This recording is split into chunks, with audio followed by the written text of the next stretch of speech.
अभिनंदन काय म्हणतो त्याचं ऐका. हा काय म्हणणं आहे तुझं?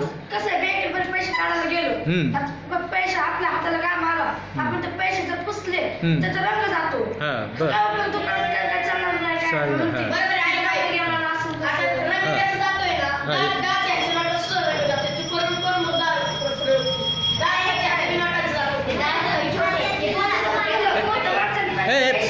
मध्ये बोला ना, उभं राहून बोलायचं. काय म्हणणं आहे? उभं राहून. हा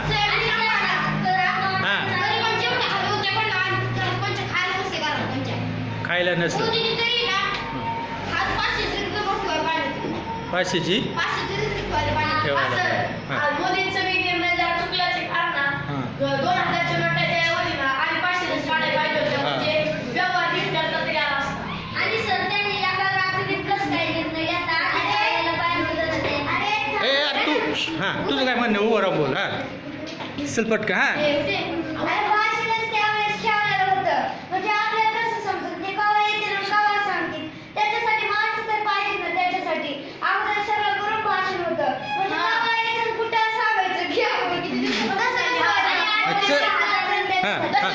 मोदींनी भाषण करायचं कारण सांगितलं होतं की भाषण घेतलं.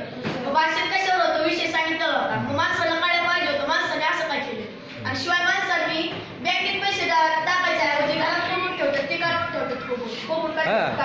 बरं तुझं सांग. हा तुझं सांग, तुझं काय म्हणणं आहे? लग्नाचं काय अडचण आहे? लग्नात काय अडचण? लग्नाची काय अडचण सांग ना. लग्नाचं ना हा 2000ची एक नोट आली. मग लग्नाला पैसे कुठे द्यावा लग्नाला? 2000 लग्न होत नाही असं म्हणते का? 2000 लग्न होत नाही. हा लग्न मग एवढं मोठं नि कशाला लग्न करायचं? जरा हलकं करायचं. स्वयंपाकाला अजून जेवायला अजून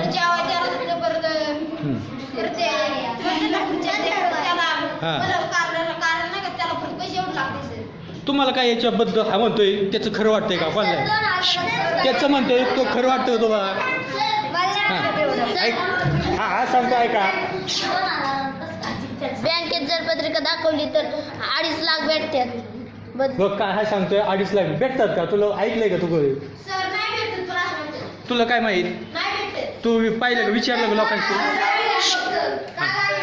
हा काय काय काढलंय? 2000 रुपये भेटतात फक्त. आम्ही काल पैसे तुमच्या घरात कोणचं लग्न होतं का? नाही, मग फक्त काढायचे होते. घरात पैसे नव्हते ना. फक्त 2000च निघले. 2000 कोणत्या बँकेत गेला होता तू? शिक्रापूर. 2,000 दिले. होय. तुझं काय म्हणणं आहे? आता ओंकारचं बरोबर आहे, कारण शासन एवढं ते करू शकतो की लग्नासाठी 1.5 लाख तरी काढू शकतो. कारण लग्न मुहूर्त कधी येतो कधी नाही, त्यामुळे ओंकारचं बरोबर होऊ शकतं. पत्रिका दाखवलं सरकारचं एवढं सुद्धा करू शकतो. देतं का सरकार? पण तू ऐकले का असं सरकार देते बा बँकेत मिळतात 2.5 लाख पत्रिका दाखवल्या असतं का? म्हणजे म्हणजे पाय कधी ऐकलेलं नाही, पण असं करू शकतो सरकार. तुझं काय म्हणणं आहे? हां तुझं काय म्हणणं आहे? नोटाबंदीमुळे काय अडचण आहे किंवा काय चांगलं आहे का? कसं आहे? हां प्रणव आता म्हणला की लोकांनी घरात पैसा का ठेवा. गरीब जनता ही समजा सारखं आपल्याला बँकेतून पैसे आणणं काढणं टाकणं हे आपल्याला जमत नाही. घरात प्रत्येक माणसाला वाटतं आपल्या घरात 1500 रुपये राहावं, उद्या मुलाचं काय झालं मुलीचं काय झालं याच्यासाठी प्रत्येकासाठी थोडे का पैसे व्हावं त्यासाठी लागतात. प्रत्येकाच्या घरात लागतात. आता 1500 म्हणजे 1500च्या आता प्रत्येकाच्या पाकिटात 1500ची नोट असते. शिवाय आता कुणाच्याही खिशात असतात 1500ची नोट. प्रत्येक माणसाच्या खिशात 1500ची नोट. आता काय ठेवायला काय एवढं काय 1500 म्हणजे काय एवढं तरी पुढे जास्त तुला काय म्हणायचे जगताप? तुझं काय म्हणणं आहे? तुझ्यासाठी काय 1 रुपयाची गोष्ट आहे का? काही गरीब एकदमच गरीब जे झोपडपट्टीत राहतात त्यांच्याकडे 500 रुपये सुद्धा नसतात. त्यांनी काय करायचं? हां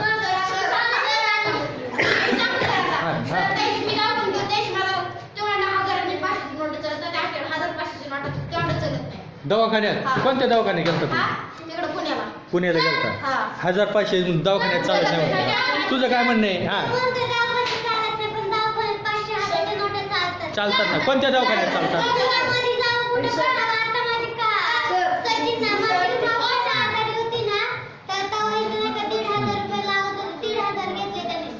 तिचं म्हणणं चालतंय.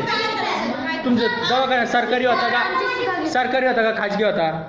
खाजगी. कोणता दवाखाना होता? इथं पण इथं म्हणून पण ते घेतले म्हणतो. तू काय म्हणतो चालू? बर एक हां हां जुने पैसे घेत नाही त्याच्यावर डॉक्टरवर कारवाई केली पाहिजे. तुझं काय म्हणणं आहे?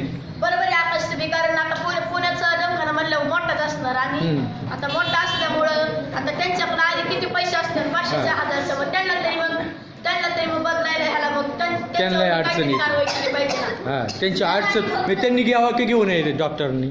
म्हणजे आता म्हणजे नाही घ्यावं, कारण त्यांचं बी हे त्यांनाही बदलायला जेवढं हवं होतं तेवढं बी त्यांचं बी होतं. त्यांचंही होतात. हां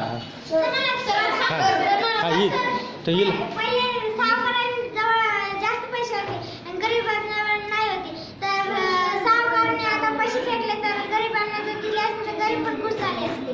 गरिबांना द्यायला पाहिजे, फेकून देण्याऐवजी ना. आता आता भरून बॅग फेकतात, गरिबांना दिले असते तर गरीब पण खूप खुश झाले असते.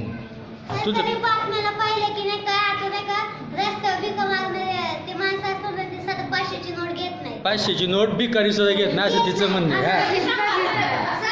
हां हां बरोबर आहे तिचं म्हणणं. हां ए